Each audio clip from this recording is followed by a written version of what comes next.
Welcome to the Daily Business and Finance Show. OpenAI considers a shift to a for-profit model to boost ChatGPT's growth, while Nasdaq dips 2% amid losses in the Magnificent Seven, yet Wall Street is poised for a positive holiday week close. Rigetti Computing leads the charge in quantum stocks, and keep an eye on Netflix and Apple as they approach the $4 trillion mark. Taiwan may reduce chip spending by 2025, but its semiconductor giant begins mass production at its new Japanese facility.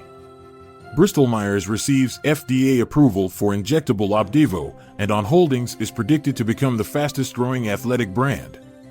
Meanwhile, BioNTech settles $1 billion royalty claims with NIH and Penn over COVID vaccine patents. Stay tuned after this short ad break to dive deeper into these stories. OpenAI, with backing from Microsoft, intends to transform into a profit-focused company while maintaining a nonprofit segment. The board is evaluating this shift to guarantee that artificial general intelligence serves the public good. On Friday, U.S. stocks declined as major tech companies experienced selling pressure in a low-volume holiday session, affecting hopes for a Santa Claus rally. However, Wall Street was still on track to end the Christmas-shortened week with overall gains. Rigetti Computing, traded on Nasdaq, jumped 15% in early trading Friday. The quantum computing firm has recently risen over 140%, drawing notable attention from investors and the media. U.S. stock index futures dipped on Friday, expecting a calm holiday session.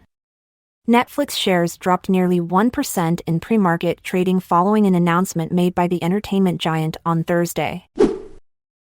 Taiwan's Ministry of Science and Technology plans to cut over $600 million in funding for semiconductor, artificial intelligence, and aerospace projects by 2025.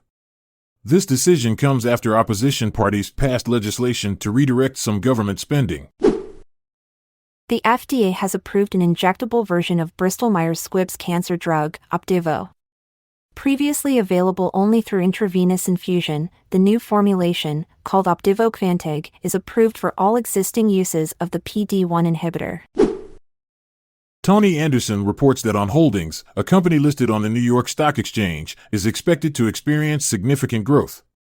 UBS Evidence Labs data forecasts a 22% annual increase in sales and a 43% rise in earnings over the next 5 years. This positions the Swiss running shoe brand as the fastest-growing athletic brand worldwide.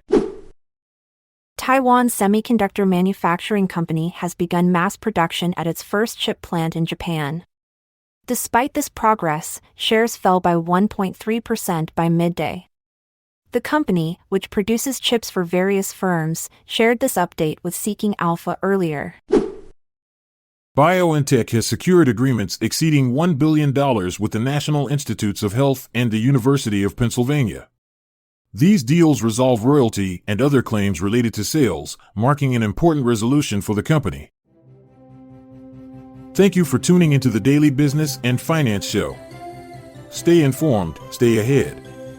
Join us next time for more insights and updates. Goodbye. I'm Montgomery Jones. And I'm Amalia Dupre.